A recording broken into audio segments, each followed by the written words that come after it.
to see. It's hard to believe. Very, very fast summer, very productive summer, but as you can imagine, everybody's excited to get going. And there's a little bit of bounce in everyone's step, energy, players coming in. They actually report around 2:30 today, but just again, excited to get going. And I know there's been much talk and discussion and dialogue about the new format for college football and training camp with no two-a-days and 1 day off per week. That really doesn't affect us too much. We wanted to take full advantage of the waiver to start early. However, it is a build-up process going from practice one throughout the course of training camp. And, coupled with our mandatory 1 day off a week, we'll still also incorporate what we've done for a number of years now, where there'll be a day during the week also that we won't practice, and it'll be more of a mental day in the weight room, so we can continue to make the gains in the weight room that we need to make. So we're making sure that we take full advantage of our practice opportunities, but for the most time we'll practice 5 out of 7 days, and we're going to go for 3 days and then take a mental break and do what we need to do. So we have to make sure we get everything that we need to get accomplished every time we step on the grass and onto the practice field. The other thing when I talk about the build-up is we have to be able to start fast, have our health, and be game ready game one. And having 3 games in 13 days, I don't know if that's ever been done. If it has, it hasn't been done quite often. So we've tried to research everything from the Canadian Football League, how do they handle time off during the course of the week, getting your players back mentally, physically, from what will be a very taxing 13 days. So we really tried to put a lot of emphasis on that. In terms of the off season, you all have spoken about it. Really looking forward to taking the off season to the practice field in the gains that we've made in the weight room. It should be the most competitive camp that we've had. As y'all know, the greatest motivator is that of playing time. So we're excited about that. And it's not just the quarterback battle that'll be extremely competitive. I think it's 9 position groups across the board that should be extremely competitive. Just to give you a recap on our strength in our summer, and then I'll go into answering questions you may have. Significant progress during the summer months from a strength standpoint, a power standpoint, a muscular size standpoint, but also from a confidence standpoint as well. And we gave our players 2 days off the last 2 days and still in the weight room. And I think that comes from confidence that they have. They could feel their bodies changing. Your body's your asset. And I think they really feel good about where they're at.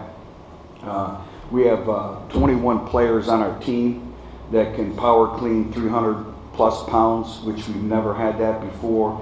We have 10 players over our team that have squatted 500 pounds or more. And the exciting thing is we have team records in the weight room. We have 64 different players whose names will be on that board. And of those 64 different players, 15 of those are true freshmen. So that's exciting as well. I think our true freshmen have come in. I think it's elevated the level of competition, but really been excited to see the leadership that has formed from our older players of really developing our freshmen into our culture, into our style, and to our expectations. So I'll answer any questions y'all may have. I'll call on you guys. John? Butch, have you changed agents? Yes, I have, and that's something that happens in this profession. And so yes, I have. Who's your new guy? Represented by CAA and Jimmy Sexton. Questions? Blake?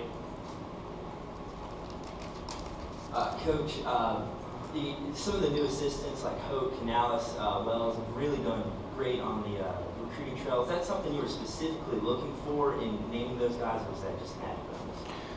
That's one of the profiles we look at, and to me, coaching and getting your players to play at a high level and recruiting, it goes hand in hand, because it's being able to develop and form and build relationships.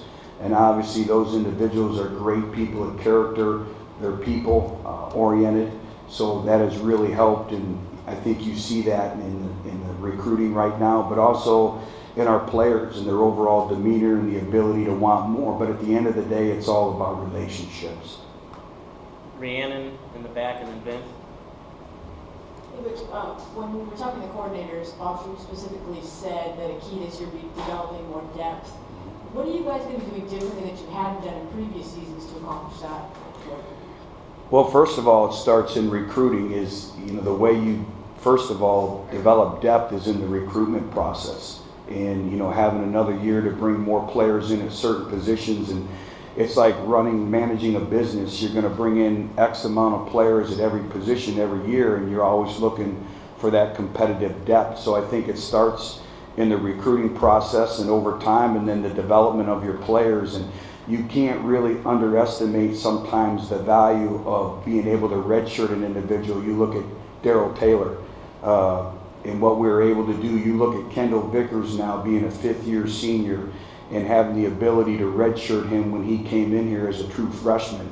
And that's, when you look at the successful long haul of programs, it's about developing your players. And so again, I think some of these individuals have really aided now being older players of being able to redshirt. As we all know, some develop more than others, but I think the big thing is the competitive depth that Coach Shoup is talking about. That starts in recruiting, that starts in development. And I think, again, it's every player understanding that your opportunity is going to come, and you never know when that opportunity is going to present itself. And you have to treat yourself like you're a starter, and you may be getting limited reps in practice, but you never know when your time's going to come. And when that time comes, you have to take advantage of it.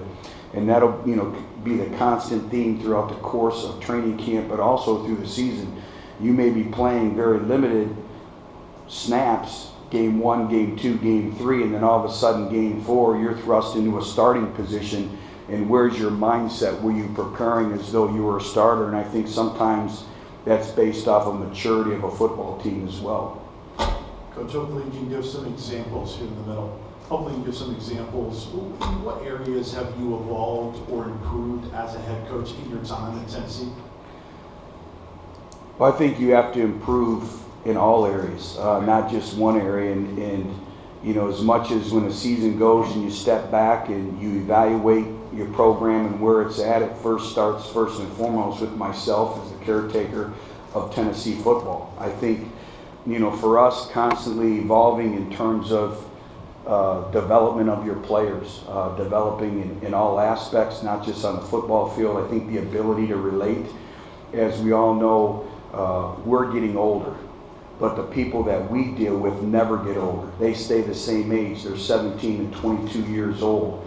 So I think never losing grips on that communication aspect, and I think surrounding your players with people that are going to help them grow and develop in all facets. And I think being able to be hard on yourself. I think also this place is very challenging, blocking out the outside noise and the clutter and the distractions.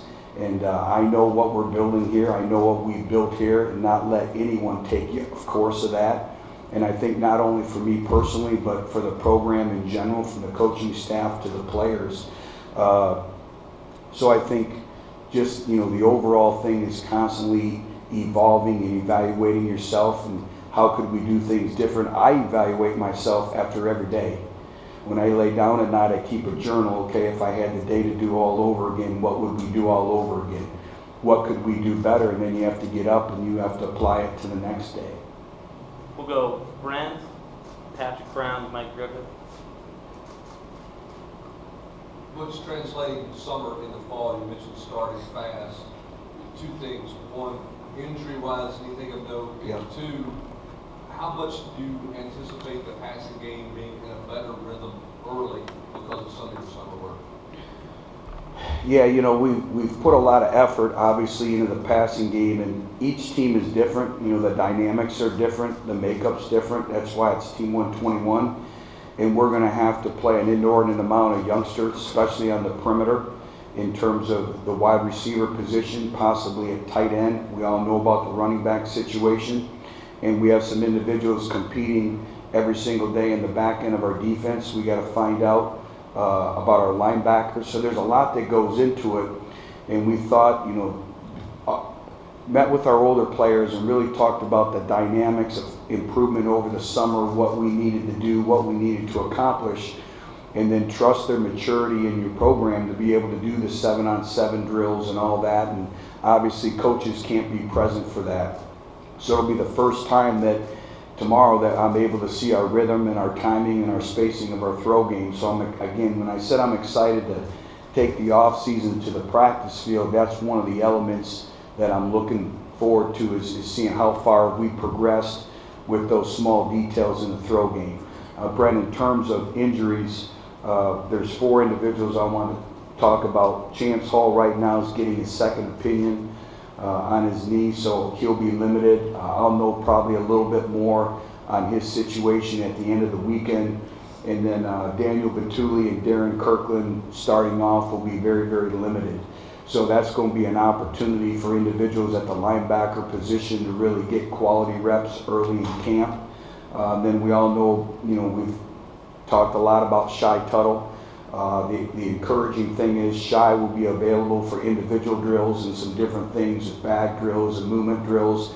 And for us, we just have to address his progress each and every day and make sure we don't put too much, because I know he's eager, but we'll continue to evolve through training camp with all these individuals. But those are the 4 individuals right now when you all come out to practice on Saturday that will be very limited. Everyone else is full go.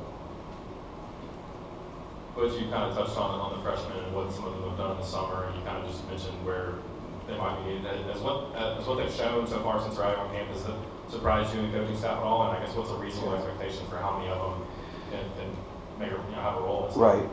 It doesn't surprise me because we really tried to do, as every year, our due diligence in recruiting and recruiting to our profile.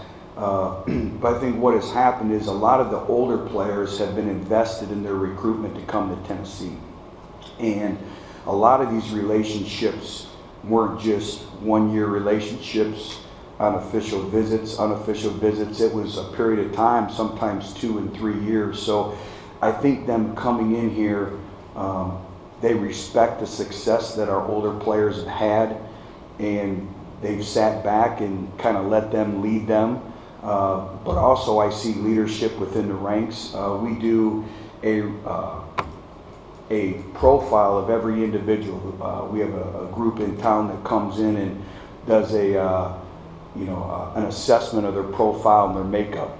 And what we found with this recruiting class is most of them have dominant personalities and dominant traits, and the most we've ever had in a recruiting class. So now we have to be able to take those dominant traits and steer them in the right direction and all that.